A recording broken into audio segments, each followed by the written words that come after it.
निवडणूक घेण्यात आली, त्याच्यामुळे आम्हाला समजले की निवडणूक कसे करतात। आमच्या शाळेत जिमखाना निवडणूक घेण्यात आली, त्यामुळे आम्हाला समजले की खरे मतदान कसे करायचे। प्रार्थना समाजासाठी आहे। माझ्या शाळेचे नाव श्री दत्त विद्या मंदिर कागल आहे। आज आमच्या शाळेत जिमखाना निवडणूक झाली। माझे नाव ऋतुजा विलास होते। मी आता 6वीत शिकत आहे। माझ्या शाळेचे नाव श्री दत्त विद्या मंदिर कागल हे आहे। आमच्या शाळेत जिमखाना निवडणूक मंडळ झाली, यामुळे मला हक्क आणि कर्तव्याची माहिती मिळाली। आमच्या शाळेत शालेय जिमखाना निवडणूक झाली, ती चांगल्या प्रकारे पार पडली। शालेय जिमखाना निवडणूक कशी होते हे मला आज कळले। 2025 रोजी आमच्या श्री दत्त विद्या मंदिर शाळेत शालेय जिमखाना निवडणूक विद्यार्थ्यांची पार पडली। यामध्ये विद्यार्थ्यांना चांगल्या प्रकारे निवडणूक करता आली। प्रौढांना 18 वर्ष पूर्ण झालेल्या व्यक्तींना चांगल्या प्रकारे मतदान कसं करायचं हे समजलेलं असतं, परंतु आमच्या शाळेमध्ये विद्यार्थ्यांना मोबाईल वरती ईव्हीएम मशीनद्वारे मतदान कसं करायचं ही प्रक्रिया त्यांना पटकन समजण्यात आली। आयुष्यात त्यांना कुठल्याही प्रकारची अडचण येणार नाही। त्यांना ती पुढची प्रक्रिया कशी राबवली जाते ते आता शालेय आयुष्यातच त्यांना समजलेलं आहे। त्यामुळे त्यांना हक्क कर्तव्य यांचीही समज आलेली आहे आणि निवडणूक कशी घेतली जाते याचा प्रत्यक्ष त्यांनी अनुभव घेतलेला आहे आणि त्यामुळे त्यांना यातून आनंदही मिळाला आणि मतदान मशीनवरती केल्यामुळे त्यातून त्यांना आनंदही मिळाला। अशा प्रकारे निवडणूक चांगल्या प्रकारे पार पाडण्यात आली।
जे उमेदवार निवडणुकीसाठी उभे राहिले, यश आणि अपयश या दोन गोष्टी वेगळ्या आहेत, पण आपण उभं राहणं ही सर्वात महत्त्वाची गोष्ट आहे।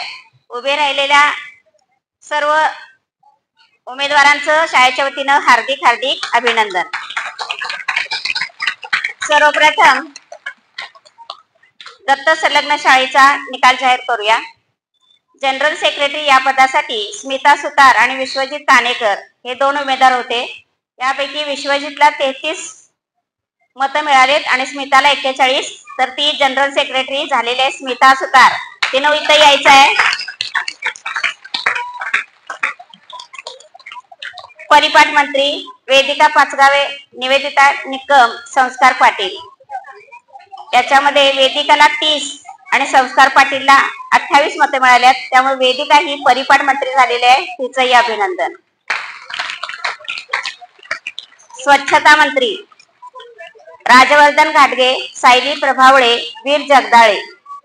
या निकालात एक गंमत आहे. 1 आणि 2 मार्कानं काही पराभूत झालेले आहेत, फक्त 1 सुद्धा झालेले आहेत. इथंच बघा, स्वच्छता मंत्री सायली प्रभावळेला 31 पडलेत आणि वीर जगदाळेला 30 पडलेत. त्यात प्रमुख म्हणून सायली प्रभावळे ही स्वच्छता मंत्री म्हणून विजयी झालेले आहे. क्रीडा मंत्री श्रेयस घाटगे, स्वराज मोरबाळे, सांची गवळी.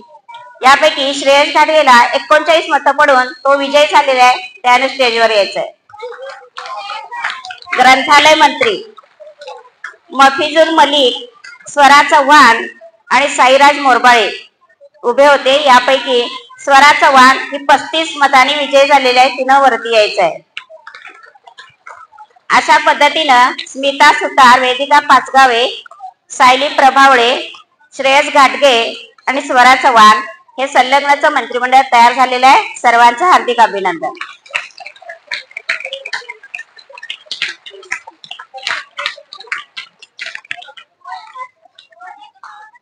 यांचं वेगळं घेणार आहे.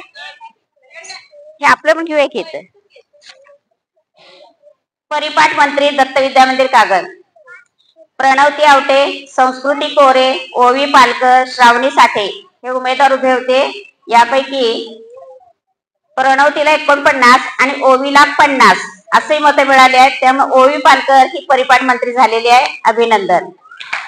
आरोग्य मंत्री आदिती पाटील, स्वराज माने, हर्षद इनामदार, विराज माने हे उमेदवार उभे होते. त्यापैकी आदितीला 47 आणि विराजला 45. त्यामुळे आदिती ही आरोग्य मंत्री झालेली आहे. तिनं स्टेजवर यायचंय. सहल मंत्री आदिराज गुरव, समर्थ साळुंखे आणि अनुराग सोनुले तिघे उभे राहिले होते. पण 1 मताने काय होतं, परीक्षेत सुद्धा एका प्रश्नानं नंबर जातो, तशीच परिस्थिती 1 मतानं सुद्धा जाते.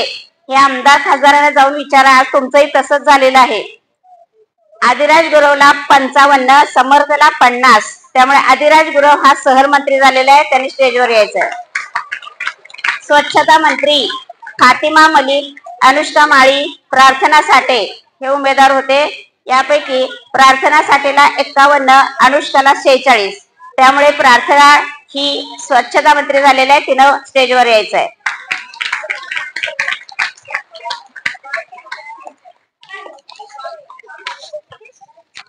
मंत्री सरिता काळे, अंश पाटोळे, सार्थक भोपळे, आयशा तहसीलदार, ऋतुजा हुच्चे. यामध्ये सरिता काळेला 42 मतं आहेत आणि ऋतुजा हुच्चेला 40 मतं आहेत. त्यामुळे सरिता काळे ही विजयी झालेली आहे. तिला मंचावर यायचंय. क्रीडा मंत्री राजवीर बॅकुडे, सारा सरकवास, श्रावणी पवार, श्रेया सनगर, सोहम गुरव. यामध्ये सोहम गुरवला 34 आणि श्रेया सनगरला 30. यामुळे सोहम गुरव हा प्रमुख क्रीडा मंत्री झालेला आहे. त्याचंही अभिनंदन.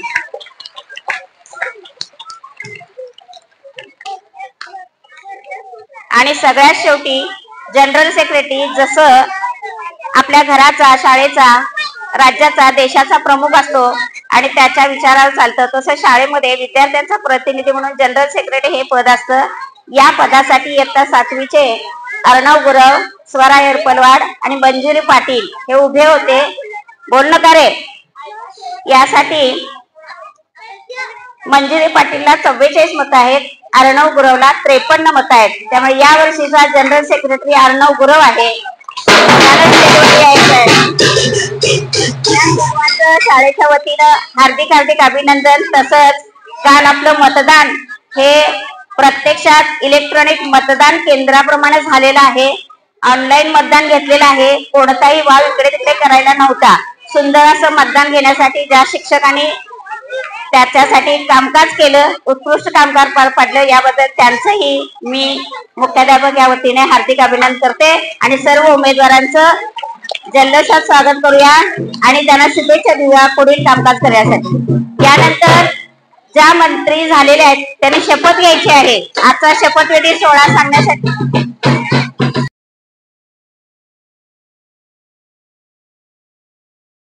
मी शालेय मंत्रिमंडळाचा एक जबाबदार सदस्य म्हणून स्वतःवर सोपवलेली जबाबदारी प्रामाणिकपणे पार पाडीन। शाळेच्या शिस्तीचे पालन करीन। शाळेचा नामविचार आणि शान वाढवण्यासाठी नेहमी प्रयत्नशील राहीन। माझ्या 6 अध्यायांशी सदैव प्रेम, समजूतदारपणा आणि सहकार्याने वागेल। कोणत्याही कामात अन्याय न करता सत्य आणि न्याय यांचा नेहमी पाठपुरावा करील। माझ्या कामामुळे शाळेचा विकास आणि एकसंघपणा वाढावा यासाठी मी मनापासून कार्य करीन। ही शपथ मी पूर्ण निष्ठा, प्रामाणिकपणा आणि जबाबदारीने स्वीकारत आहे। जय हिंद, जय महाराष्ट्र।